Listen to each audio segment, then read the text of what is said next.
ஆரம்பத்துல கொலைகாரனை பார்த்திருக்கியா? தினகரனை பாரு. என்ன தலைவருக்கு ஸ்டாலினுக்கு கருணாநிதி மகன் என்பதும் தகுதியா?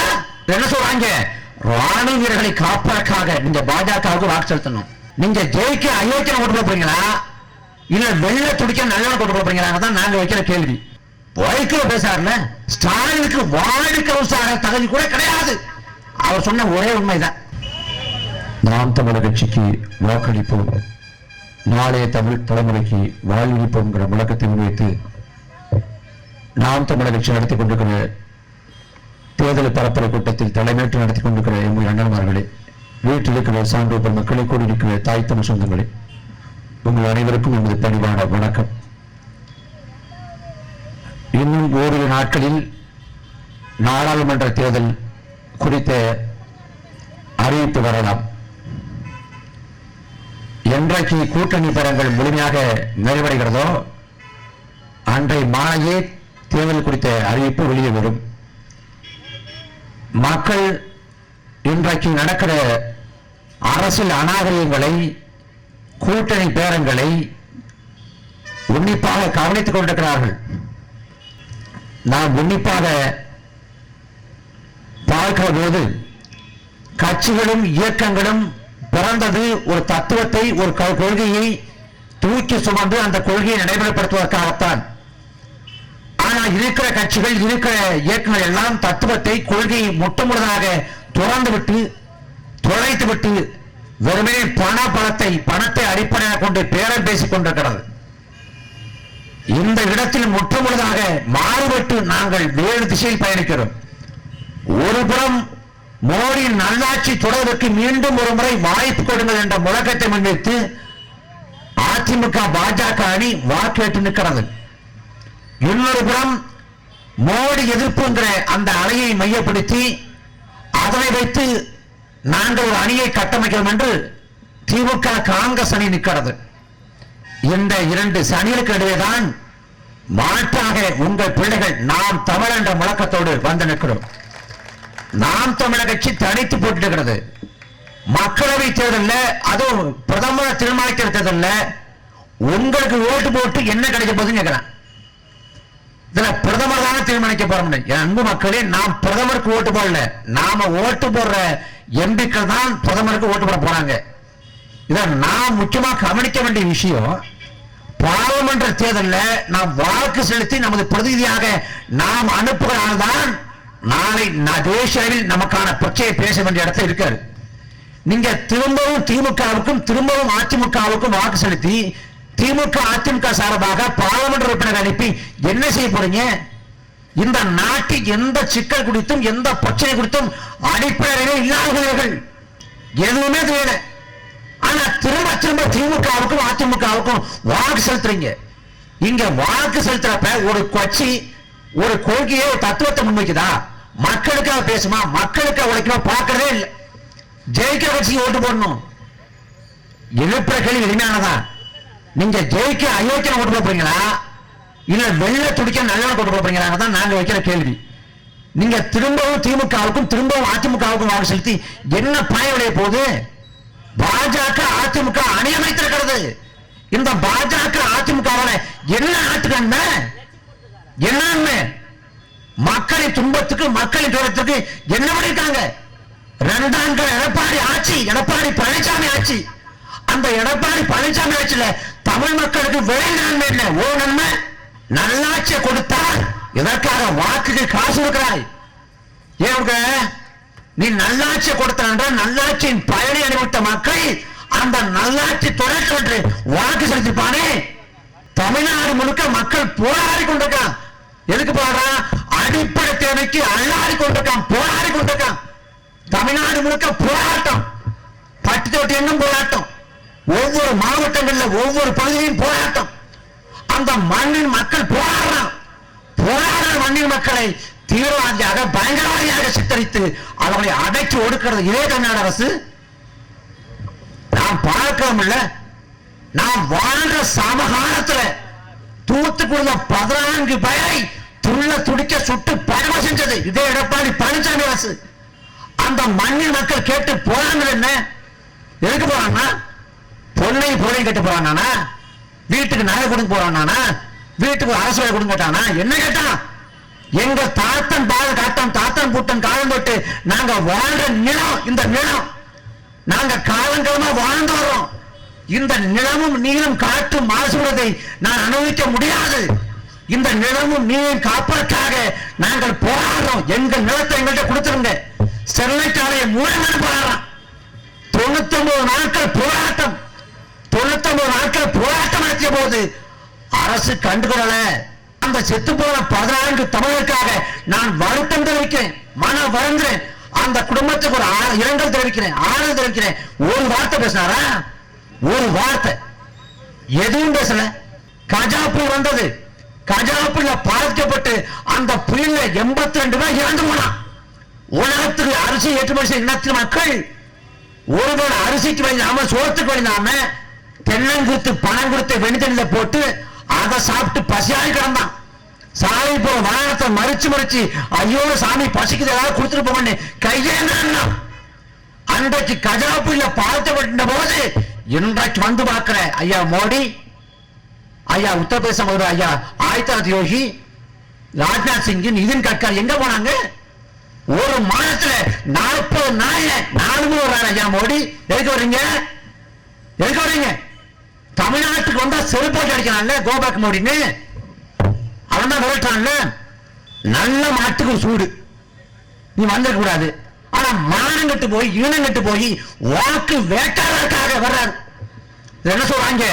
ராணுவ வீரர்களை காப்பதற்காக நீங்க பாஜகவுக்கு வாக்கு செலுத்தணும். யார் சொல்றா? அக்கா தமிழிசை. ராணுவ வீரர்கள் செத்து போயிருக்காங்கல்ல 40 பேரு, அந்த சாவுக்கு பொறுப்பேற்பது யாரு?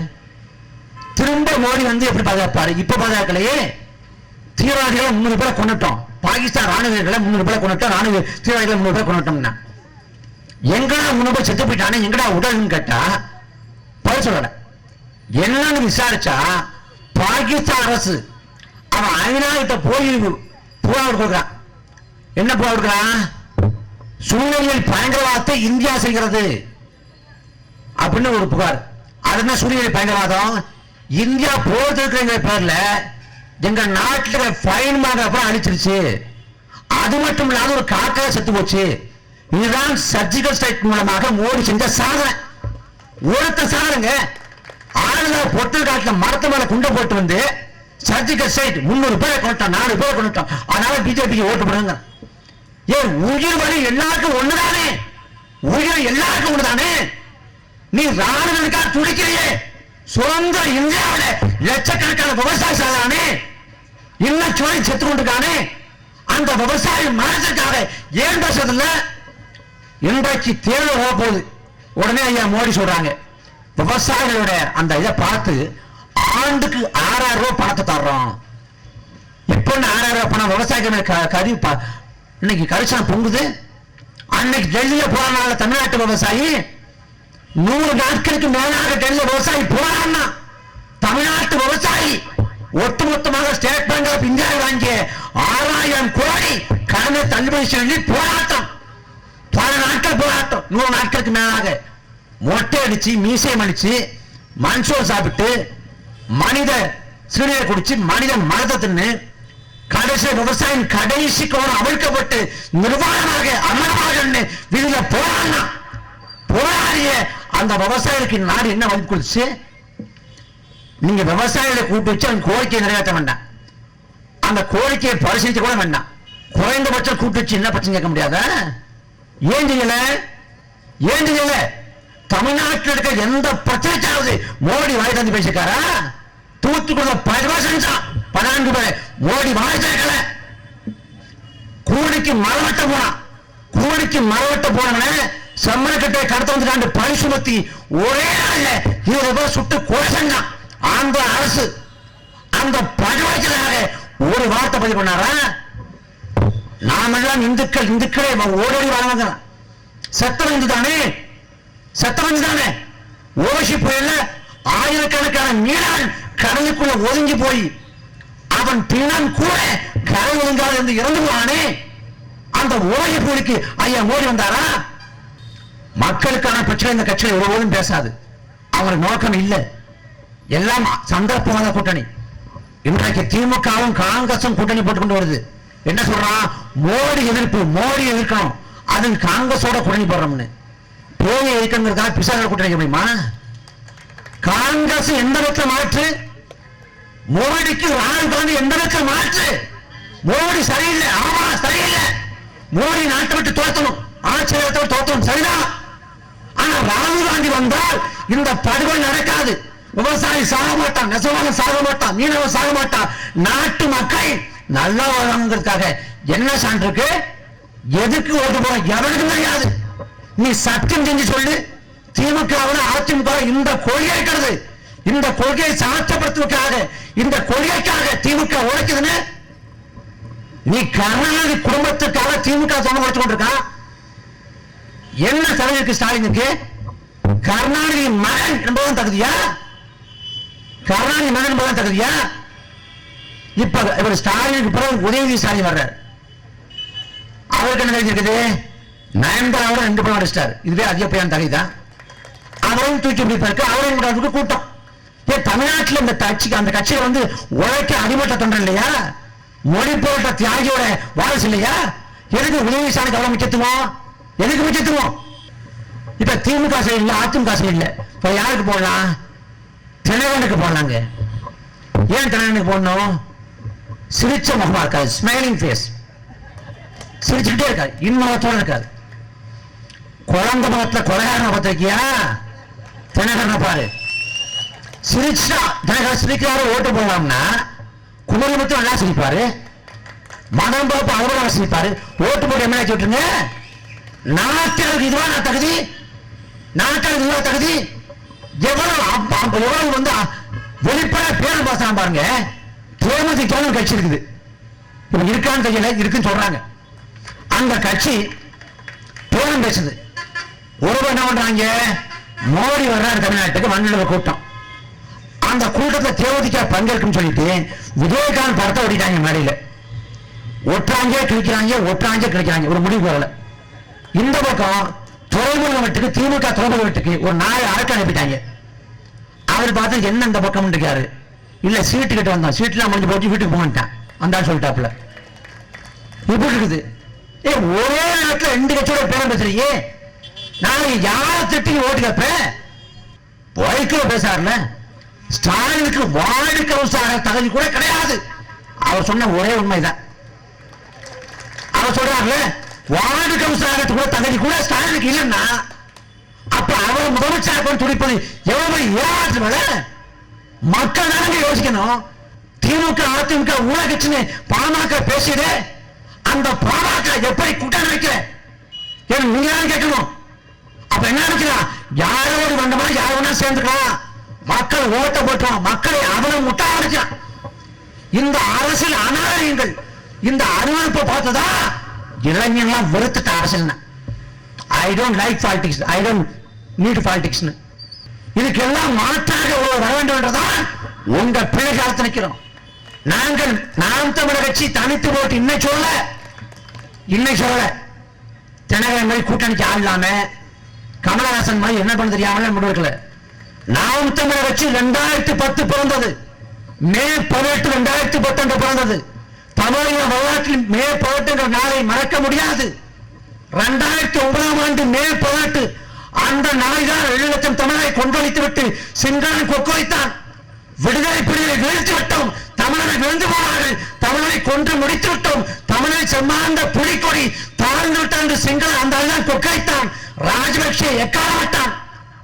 எந்த மே 18 2009 ராஜபக்சே எக்காலமிட்டானோ அதற்கு அடுத்த ஆண்டு மே 18 மதுரை மாநகரில் கூடுமோ? இல்லை இல்லை, தமிழை வீழ்ந்த புலிக்கொடி மீண்டும் உயராது. தமிழர் இன்னொரு தாயகத்திலே விடுதலை புலிகள் இன்னொரு வடிவில் எழுதாது என்று காட்டுவதற்கு மே 18 2010 நாம் தமிழர் கட்சி பிறந்தது. அந்த மாதிரி நாங்கள் பேசணும். ஒருபோதும் திமுகவோடு அதிமுகவோடு கூட்டணி இல்லை.